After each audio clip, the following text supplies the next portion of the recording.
Marie-Sophie Lacaro est l'une des rares journalistes à avoir à la fois présenté le journal télévisé de 13h de France 2 et celui de TF1, s'installant comme un visage familier pour des millions de Français. Son arrivée sur la première chaîne en 2020 a marqué les esprits puisque Marie-Sophie Lacaro a pris la suite de Jean-Pierre Pernaut, quittant France 2 du jour au lendemain. Le journaliste avait assuré la présentation du 13h de TF1 pendant pas moins de 3 décennies. Après sa prise de poste, la journaliste avait dû s'absenter de l'antenne pendant plusieurs. Née le 20 septembre 1975, Marie-Sophie Lacaro, 48 ans, est née à Villefranche-sur-Rouergue, dans l'Aveyron, mais a grandi en périphérie de Perpignan, avant de faire ses études à Toulouse, puis de rejoindre Paris. Mariée et mère de 2 enfants, Marie-Sophie Lacaro a pris l'habitude d'être très discrète sur sa vie privée. Quel est le salaire de Marie-Sophie Lacaro ? Alors que Marie-Sophie Lacaro était encore à la tête du journal de la mi-journée sur France 2, l'émission de Cyril Hanouna Touche pas à mon poste, annonçait que la journaliste percevait alors un salaire 12,000 € par mois. Une information qui n'avait été ni confirmée, ni infirmée par la journaliste. Depuis son arrivée à la présentation du 13h de TF1, Marie-Sophie Lacaro toucherait un salaire d'environ 30,000 € par mois, selon plusieurs sources. La journaliste explique cependant ne pas avoir quitté France 2 pour TF1 pour l'argent. Quand j'ai dit oui à ce challenge inouï, je n'ai même pas pensé au salaire. On m'a dit après combien je gagnerais et j'étais très contente du deal, a confié Marie-Sophie Lacaro dans les colonnes du magazine Elle. Marie-Sophie Lacaro, qui est son mari, habituée à recevoir lettres d'amour et demandes en mariage depuis ses débuts à la présentation de journaux télévisés, Marie-Sophie Lacaro n'est pas un cœur à prendre. Elle partage la vie de Pierre Bascou, fondateur de la société de production de films institutionnels et publicitaires Nolita Prod, qu'elle a épousé le 12 août 2006.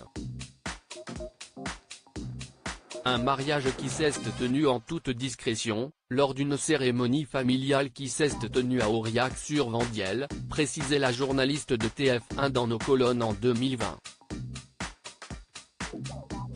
Marie-Sophie Lacaro a rencontré son époux Pierre Bascou sur son lieu de travail, et ce dernier n'a pas hésité à adapter son travail pour permettre à son épouse de poursuivre l'ascension de sa carrière professionnelle.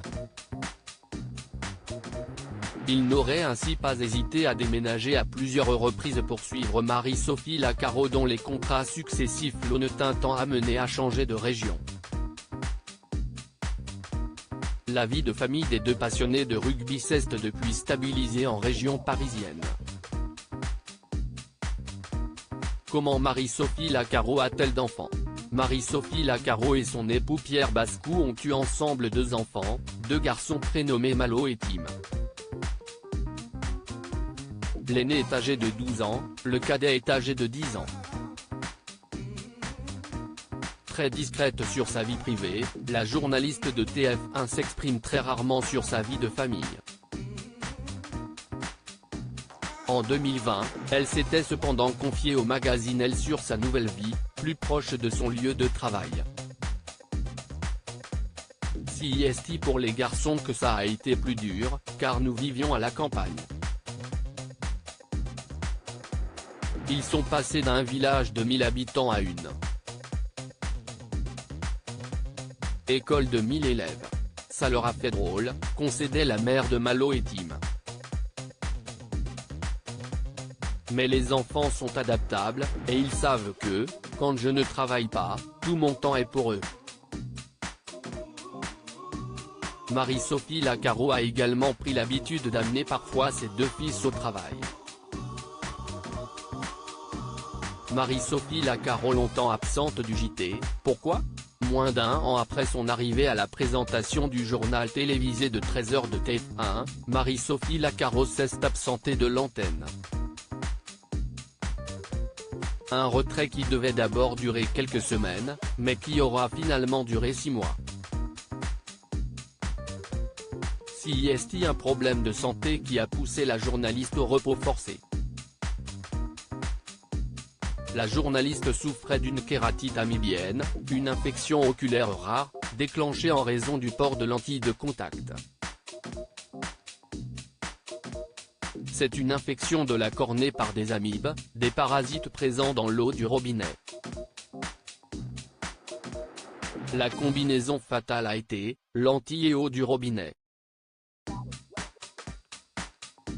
Une fois sur l'œil, la lentille fait couvercle et les parasites s'installent, attaquent, avait précisé la journaliste à nos confrères du Parisien. Vous avez l'impression d'avoir des graviers ou des bouts de verre dans l'œil. La douleur irradie dans la tête et dans les dents. Impossible d'imaginer que ce serait si long, si douloureux. Au total, Marie-Sophie Lacaro se sera absentée du 13h de TF1 du 17 décembre 2021 au 16 mai 2022. Elle a été remplacée par alternance par ses confrères Jacques Legros et Julienne Arnaud. Santé de Marie-Sophie Lacaro, a-t-elle des séquelles de sa maladie? Revenue à l'antenne le 16 mai dernier, Marie-Sophie Lacaro est désormais remise de sa maladie. Le 6 mars dernier, elle confiait à nos confrères du Républicain Lorrain qu'elle allait beaucoup mieux. La journaliste conserve cependant des séquelles. J'ai évidemment abandonné les lentilles donc je porte des lunettes. La lumière est toujours un peu réduite sur le plateau parce que mon œil reste sensible, précisait-elle. Conséquence inattendue de sa mésaventure de santé, Marie-Sophie Lacaro a reçu beaucoup de messages de remerciements et d'anciens malades pour avoir mis en lumière cette affection. Je peux vous garantir que, auprès de ceux avec qui j'ai échangé, plus personne ne se douche avec ses lentilles, assurait la journaliste dans cette interview. Et tout le monde a bien compris que la baignade plus les lentilles, c'est juste interdit parce que c'est trop dangereux. Marie-Sophie Lacaro, qu'en pensait Jean-Pierre Pernaut?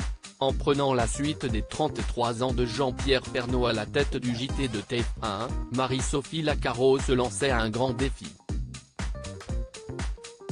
Mais la journaliste a su convaincre les téléspectateurs. Et son prédécesseur. Dans une interview accordée à Sud Radio en juillet 2021, Jean-Pierre Pernaut assurait ne penser que du bien de sa successeuse. Point d'exclamation. Marie-Sophie s'investit à merveille dans cette édition du 13h, elle travaille avec la même équipe que la mienne, avec les correspondants en région, se réjouissait le journaliste. Marie-Sophie a mené à bien la 4e élection du plus beau marché de France. On continue également SOS Village, ça continue de bien marcher. Donc, moi j'aime bien Marie-Sophie. Marie-Sophie Lacaro avait rendu un vibrant hommage à Jean-Pierre Pernaut à la suite de son décès, le 2 mars 2022. Crédit photo, Coadic Guirec.